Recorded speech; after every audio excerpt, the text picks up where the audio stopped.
আমি নকশবন্দিয়া বায়াত হয়েছি, আমাকে 5 ওয়াক্ত নামাজ পড়া লাগবে। আমি মুজাদ্দিদিয়া বায়াত হয়েছি, আমাকে 5 ওয়াক্ত নামাজ পড়া লাগবে। বিশ্বের জমিনে যত বড় বড় দরবার আছে রে,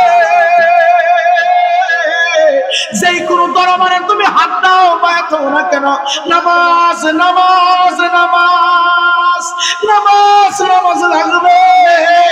যার মধ্যে নামাজ নাই তার মধ্যে ইসলাম নাই। যুবক ভাইয়ের জন্য অনুরোধ কইরা দেয়া যায়, বেনামাজি হইয়া মইর না। একদল মানুষ মৃত্যুবরণ করলে তার কবরটাকে আমার আল্লাহ ইটের বাটার মতো আগুনের চুলা বানায় দিবে, 24টা ঘন্টা আগুন দাও দাও করে জ্বলবে। আর একদল মানুষ মৃত্যুবরণ করলে আমার আল্লাহ রাব্বুল আলামিন তার জন্য খুলে দিবে, ইন্নাল্লাযীনা আমানু ওয়া আমিলুস সালিহাতি কানাত লাহুম জান্নাতুল ফিরদাউসি নুজুলা। একদল মানুষ মারা গেলে তার কবরটাকে আমার আল্লাহ প্রশস্ত করে দিবে, আরেকদল মানুষ মারা গেলে তার কবরটা ইটের বাটার মতো বানায় দিবে।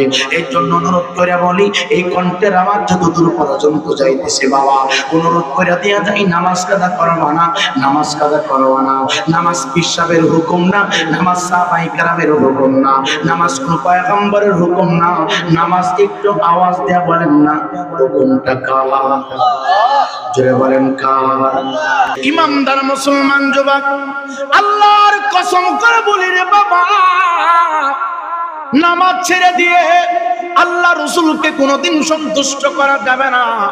এই দেশের ভিতরে সর্বপ্রথম যিনি কালেমার দাওয়াত নিয়ে আগমন করেছে, যুবক ভাই, এই দেশটা ছিল হিন্দুদের দেশ, এই দেশটা ছিল বৌদ্ধদের দেশ।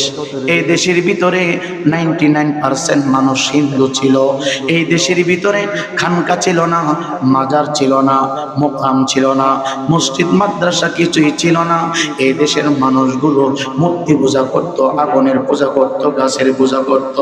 অনেক আব্বুজিরা সৌদি আরব যাইয়া কই সৌদি আরব কোনো মাজার নাই। অনেক আব্বুজিরা মদিনা শরীফ যায়, মদিনাতে গিয়া বলে মদিনায় কোনো পীর নাই, মাজার নাই। যত মাজার পীর খানকা বাংলাদেশে, আমি বলবো বাবা, ইসলাম সম্পর্কে আপনার কোনো ধারণা নাই। আল্লাহর কসম করে বলতে পারি, আপনি হ্যাঁ এতটুকু বলতে পারেন, বাংলাদেশের ভিতরে কোনো মাজার ছিল না, বাংলাদেশের ভিতরে কোনো পীর আউলিয়া ছিল না, বাংলাদেশের ভিতরে কোনো খানকা ছিল না। বাংলাদেশের ভিতরে সর্বপ্রথম যিনি পীরারির সবক নিয়ে আসছে রে বাবা, এই সৌদি আরবের সাম্রাজ্য, ইয়ামান দেশ থেকে, এ যুবক ভাই, এজাজ শহরের প্রদেশ ইয়ামান থেকে হযরত বাবা শাহজালাল ইয়ামিনী মুজাররদ রহমাতুল্লাহি আলাইহি এই দেশের ভিতরে খানকা নিয়ে আগমন করেছে। হযরত বাবা শাহজালালের জিন্দেগিটা আজকে আমি একটু তেলাওয়াত করলাম, পড়লাম, পরে আর সাহায্য হয়ে গেলাম।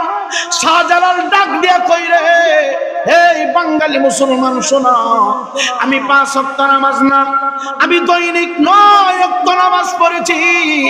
রাত দিন মিলাইয়া 24 ঘন্টার ভিতরে আমি শাহজালাল ইয়ামিনী 9 ওয়াক্ত নামাজ পড়েছি। বলবেন হুজুর কেমনে পড়লো? নামাজ তো হইল 5 ওয়াক্ত, ফজর 1 ওয়াক্ত, জোহর 1 ওয়াক্ত, আসর 1 ওয়াক্ত, মাগরিব 1 ওয়াক্ত, ইশা 1 ওয়াক্ত। আপনি বলতেছেন 9 ওয়াক্ত, কারণ কি? আমার বাবা শাহজালাল 9 ওয়াক্ত নামাজ পড়েছে, হুজুর গাউসে পাক 9 ওয়াক্ত নামাজ পড়েছে, খাজাগান আতায়ে রাসূল খাজা মাইনুদ্দিন চিশতি 9 ওয়াক্ত নামাজ পড়েছে, বাবা শাহ পরান 9 ওয়াক্ত নামাজ পড়েছে, হযরত সৈয়দ নাসিরউদ্দিন শিফাশালা বাবা 9 ওয়াক্ত নামাজ পড়েছে, আল্লাহওয়ালারা 9 ওয়াক্ত নামাজ পড়েছে। বাংলাদেশের ভিতরে এখন এমন বিশ্বাস বাহির হয়েছে, 9 ওয়াক্ত পড়বে দূরের কথা, 1 ওয়াক্ত নামাজ পড়ে না। আবার মুরিদের কয় এইগুলি শরীয়তের নামাজ, এইগুলি পড়া লাগবে না। আমরা শরীয়তের নামাজ পড়ি না, আমরা মারিফতের নামাজ পড়ি। এইগুলি কোনোদিন পীর হইতে পারে না, এইগুলি হলো পীর নামে ভণ্ড।